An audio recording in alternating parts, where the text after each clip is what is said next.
जी हाँ, तो हमारा नेक्स्ट टॉपिक है फ्लोटिंग और सिंकिंग इन वाटर। फ्लोटिंग और सिंकिंग ये दो आपके लिए हो सकता है नया वर्ड है, फ्लोटिंग और सिंकिंग। तो इस दोनों का मतलब पहले समझते हैं। तो इस पॉइंट को पढ़ने से पहले हम लोगों को इस पॉइंट दोनों पॉइंट को समझना जरूरी है, क्योंकि जब तक ये दोनों पॉइंट नहीं समझेंगे ये फ्लोटिंग और सिंकिंग का वर्ड क्लियर नहीं होगा, और जब वो वर्ड क्लियर नहीं होगा तो ये पॉइंट भी क्लियर नहीं होगा। ठीक है, तो पहले फ्लोटिंग और सिंकिंग क्या होता है वो दोनों समझते हैं। The substance which are heavier than water are sink in it. The substance, फिर से इंग्लिश में, the substance which are heavier, which are heavier than water are sink in it.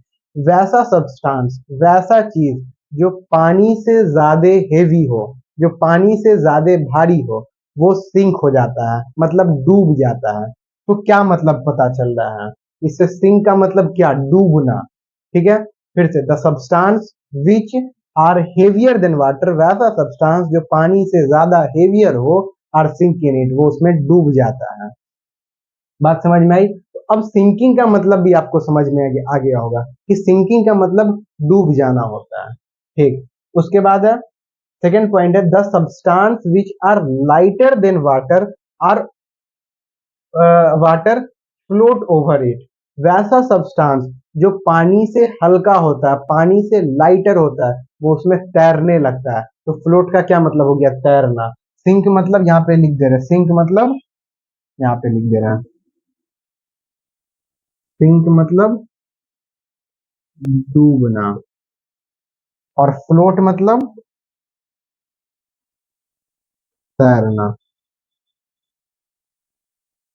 ठीक है, तो the substance which are heavier than water are sink in it. तो ये ऐसा substance जो पानी से ज्यादा भारी हो वो डूब जाता है, और the substance which are lighter than water float over it. तो ये ऐसा सब्सटेंस जो पानी से हल्का होता है वो उस पर तैरने लगता है। हाँ, तो अब हम लोग इस पॉइंट का को एक्सप्लेन करते हैं, इस पॉइंट का मतलब समझते हैं। ये दोनों तो समझ गया, सिंक मतलब क्या हो गया, फ्लोट मतलब क्या हो गया, सिंकिंग मतलब क्या हो गया, फ्लोटिंग मतलब क्या हो गया।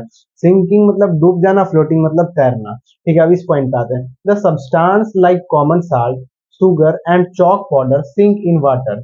यहाँ तक रुक जाते हैं। क्या कह रहा है? द सब्सटेंस, वैसा सब्सटेंस जैसे कि कॉमन सॉल्ट, कॉमन सॉल्ट मतलब हम लोग जो नमक खाते हैं, NaCl, जो हमारे घर में खाना बनाने में यूज होता है, like common salt, sugar and chalk powder sink in water.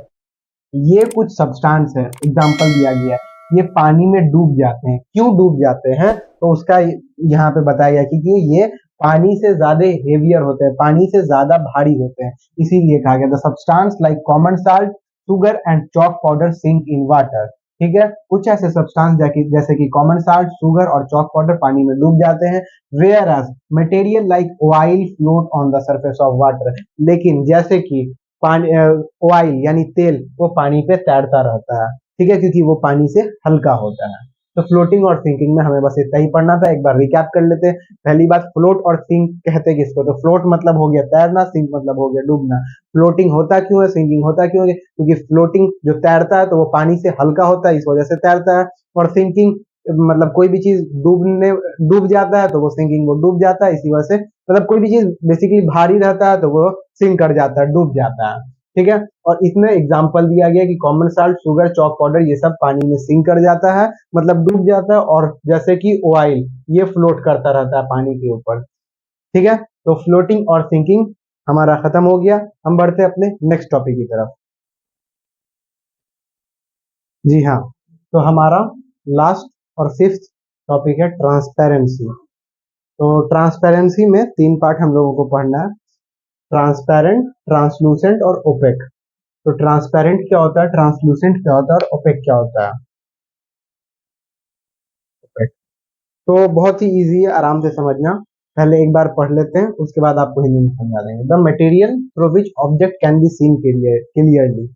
कोई भी ऐसा मटेरियल, कोई भी ऐसा ऑब्जेक्ट जिससे हम उस चीज के आर पार बिल्कुल आसानी से देख सकते हैं, उसको हम लोग ट्रांसपेरेंट कहते हैं।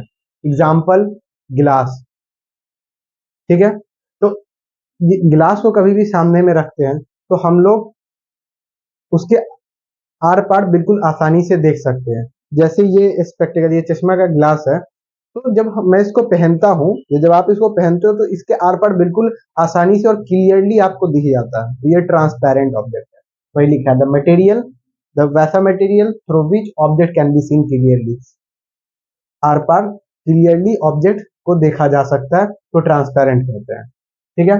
Translucent, the material through which object can not be seen clearly, वैसा मटेरियल जिससे हम अगले ऑब्जेक्ट को क्लियरली साफ साफ नहीं देख सकते हैं। जैसे कि ऑयल पेपर, जब कब किसी पेपर में तेल वगैरह लग जाता है तो उसको जब देखिएगा तो दिखेगा लेकिन क्लियरली नहीं दिखेगा, तो वो ट्रांसलूसेंट ऑब्जेक्ट हो गया।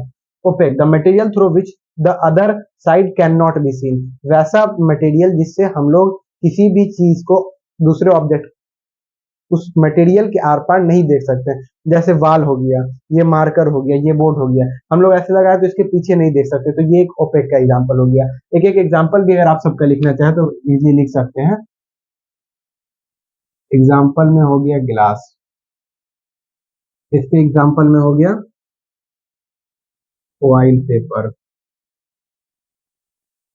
इसके एग्जांपल में तो बहुत कुछ आ जाएगा, वो आप लिख सकते हैं। मार्कर,